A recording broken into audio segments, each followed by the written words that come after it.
Всем привет, меня зовут Поля Власова. Я родилась в Перми, но мои родители и все мои предки коми-пермяки. Они из Коми-Пермяцкого округа. Была ли ты там?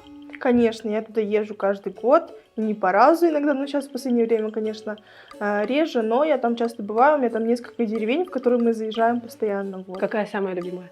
Моя любимая деревня — это Верхиусьево, там живут моя бабушка с дедушкой, и там очень уютно и вкусно. Что ты можешь сказать, что тебя действительно удивляет в коми-пермяцкой культуре? Ну, язык, это во-первых, потому что я знаю этот язык, но я не говорю на нем свободно, но я понимаю. То есть у меня дедушка, когда я ездила летом, когда была маленькая, он меня учил разговаривать на этом языке. И интересная особенность, именно носители этого языка, они говорят очень быстро говорят, и непонятно, что говорят. Вот. Ну, как и из предложения вы, конечно, не поймете, что это прям быстрый язык. Но, допустим, слово метаналюбита как бы достаточно быстро в произношении. Это «я тебя люблю». Вот. Или, допустим, нянь, пань. Такие вот слова я знаю. Что из этого хлеб, я забыла? Хлеб — это нянь, пань — это ложка. Ты говоришь, что твои родители коми-пермяки, а разговариваешь ли ты на коми-пермяцком с ними? Я могу что-то ответить, допустим, как-то небольшое предложение, да, но в основном мы дома разговариваем именно на русском языке. А вот если, допустим, в деревню приезжаю, то там все родственники обычно разговаривают на коми-пермяцком, и там я уже могу что-то ответить на коми-пермяцком, и все они смеются, потому что мое произношение этого языка, естественно, как бы другое. Но вообще столица, так скажем, Коми-Пермяцкого округа — это Кудымкар, там есть и театры, и также разные там памятники, допустим, Кудымошу, это как бы такой человек с медведем, да, который открывал эти земли. Я, допустим, когда была маленькая, ну, не совсем маленькая, там, в классе 4-5, я ходила в театральную школу, и там как раз-таки ставили уличный спектакль по мотивам Кудымош. Вот, это был спектакль о том, как приходили вот на эту землю, как ее завоевывали, ну, то есть не завоевывали, как бы обустраивали, вот, и таким образом я знакомилась с этой культурой. Можешь рассказать про то, какое блюдо коми-пермяцкой кухни тебе особенно откликается? На самом деле есть такое блюдо, но я его не готовлю и не пробую тут, потому что оно какое-то такое особенное. Это такие шанишки с крупой, то есть они не с картошкой сверху, а там именно крупа, когда она запекается в печи именно. И эти шанишки просто безумно вкусные, со сметаной, если их есть. Они готовятся обычно по каким-то праздникам, либо там на поминки какие-то, вот. Но в любом случае это мне доставляет просто огромное удовольствие.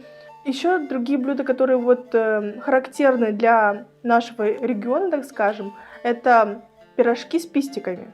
Пистики — это такие как бы росточки, которые собирают, да, но мне они вообще не нравятся, поэтому я их не ем. Мое любимое место, наверное, это гора Кырмыс. Но это не гора, это просто такая возвышенность. У меня бабушка живет как бы вот гора, да, и вот тут ее дом. И с окон ее дома видна эта гора Кырмыс. Вот, и там были раньше качели прямо на самой горе.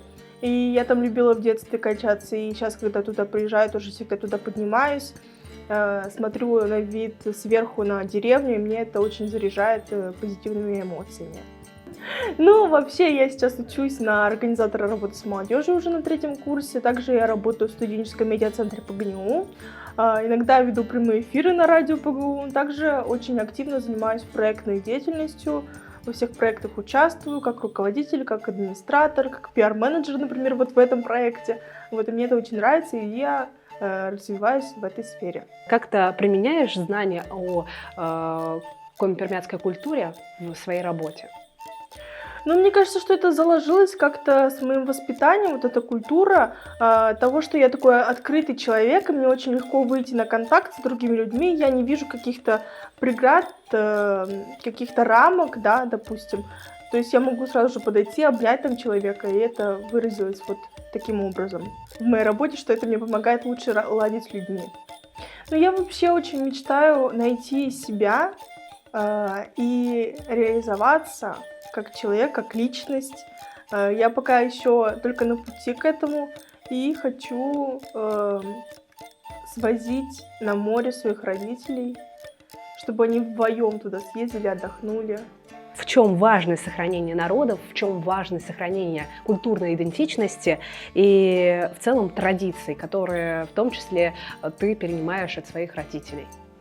Я думаю, что это очень важно, потому что каждый человек, ему нужно за что-то цепляться. Можно хотя бы цепляться за то, к какому этносу ты относишься, и с этим идти по жизни и представляться, допустим, «Привет, я Поля, я Конпермячка». И ты таким образом можешь находить себе друзей, допустим, похожие по какому-то этносу, или, допустим, просто это как повод для общения тоже, можно сказать. И очень важно не забывать, кто ты, откуда ты и кто твои предки. Что ты открыла для себя, став наравне с участниками и узнавая новые национальности Пермского края? Ну, я узнавала их и не как участник, как пиар-менеджер в первую очередь, потому что я все время занималась и поиском этих ребят, и как бы отсмотром, отбором этих ребят. И очень важно для меня оказалось то, что это вот здесь все рядом, это не где-то там они живут, да, они рядом с нами, они учатся с нами в университете, они общаются с нами как обычно, то есть они не какие-то другие, они такие же, как мы, вот.